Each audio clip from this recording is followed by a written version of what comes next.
அண்ணா சுவாமி அழைக்கின்றாரே, நம்ம அண்ணா சுவாமி அழைக்கின்றாரே. அடியேன் ராமானுஜதாசன். அனைவருக்கும் இந்த தை மாதம், தை பிறந்தால் வழி பிறக்கும் என்பார்கள் அல்லவா, இந்த தை மாதம் உங்கள் வாழ்க்கைக்கு நல்ல வழிகாட்டுகின்ற ஒரு மாதமாக அமைய வேண்டும் என்று நான் அன்றாட வழிபடுகின்ற நரசிம்மர் விஷ்ணு மாயனை தியானிக்கிறேன். அந்த வகையில் பார்க்கும்போது மாயன் பையனை நீங்க தொடர்ந்து சப்ஸ்கிரைப் பண்ணி ஆதரவு தருவீர்கள் என்ற ஒரு நம்பிக்கை எனக்கு உண்டு.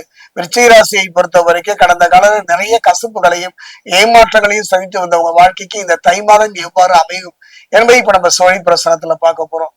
விருச்சிக ராசியை பொறுத்த வரைக்கும் இந்த காலகட்டத்துல ஒரு சிறப்பு என்னன்னு பாத்தீங்கன்னா, 2 பயிற்சிகளை சந்திக்க போகின்றோம் இந்த தை மாதத்துல.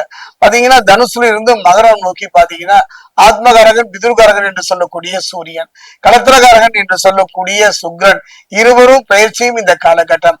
அந்த 2 பயிற்சியை வைத்தே நான் சோழி பிரசனம் விருச்சிகத்துக்கு சொல்ல தொடங்குகின்றேன்.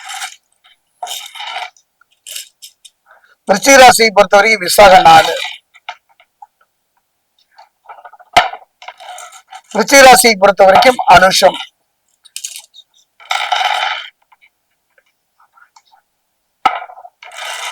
விருச்சிக ராசியை பொறுத்த வரைக்கும் கேட்டை,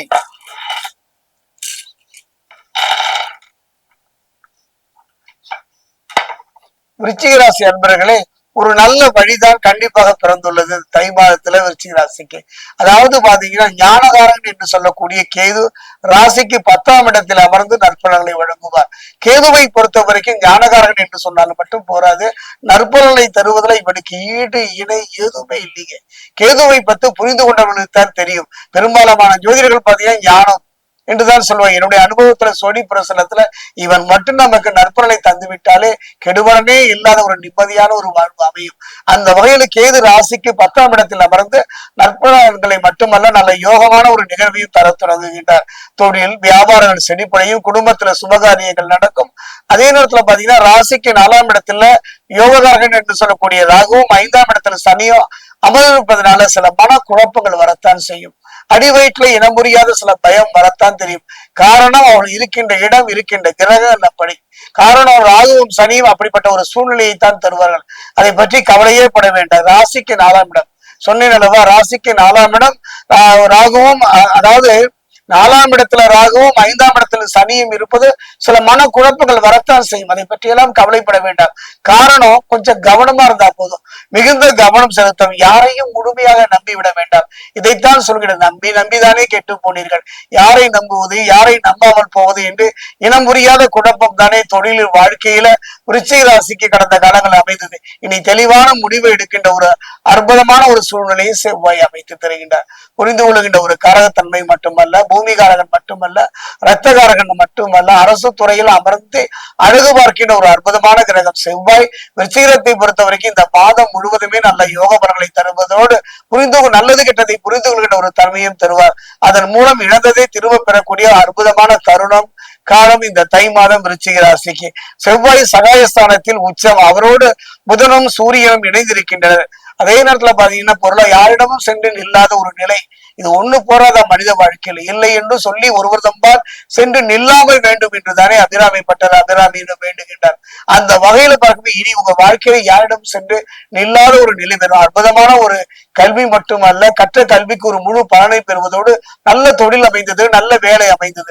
ஆனால் நிம்மதி அமையவில்லை என்று கவலையவர்களெல்லாம் அந்த நிம்மதியை தருகின்ற ஒரு தருணத்தை செவ்வாய் அமைத்து தருகின்றார். அதே நேரத்தில் உங்களுடைய செல்வாக்கு அதிகரிக்கும். கிரக நிலைகள் சாதகமாக விளங்குகின்றன. குறிப்பா சொல்ல போனோம்னா தனஸ்தானத்தை குரு பார்ப்பதனால தைரியம் தன்னம்பிக்கை வரும். இந்த குருவின் பார்வை எங்கு படுகின்றது, எந்த இடத்தில் பதிகின்றது என்பதை பார்க்க வேண்டும். அந்த வகையில பார்க்கும்போது குரு இந்த தை மாதத்துல குருவுடைய பார்வை தனஸ்தானத்துல பதிவதனால குறிப்பா பாத்தீங்கன்னா தைரியம், அந்த தன்னம்பிக்கை, ஒரு மனிதனுடைய வாழ்க்கையில இழப்பது எதுவாக இருந்தாலும் இழப்பதை பெறுகின்றதற்கும் இந்த கிரகங்கள் உதவி செய்கின்றன. அந்த வகையில குருவினுடைய பார்வை பதிவதனால அற்புதமான ஒரு தைரியமும் தன்னம்பிக்கையோடு வெற்றியை நோக்கி நகர்கின்ற இயல்பாவே நகர்கின்ற ஒரு தன்மையை குரு அமைத்து தருகின்றார். அதே நேரத்தில் அவரது பார்வை ராசிக்கு 2, 4, 12 ஆகிய இடங்களில் பார்க்க குரு பார்க்க கோடி நன்மைதானே. இந்த மாதம் முழுவதும் நன்மை தரக்கூடிய ஒரு மாதம். கொஞ்சம் கவனமா நிதானமாக இருந்து விட்டாலே போதும். இழந்ததை திரும்ப பெறுவதோடு கனவுகள் மெய்ப்படக்கூடிய ஒரு பொன் வைக்கும் இடத்தில் பூ வைக்கின்ற ஒரு நிலையை இந்த தை மாதம் விருச்சிக ராசிக்கு தரும். அதே நேரம் செவ்வாயின் அருளை முழுமையாக பெற்றுவிட்டாலே போதுமே.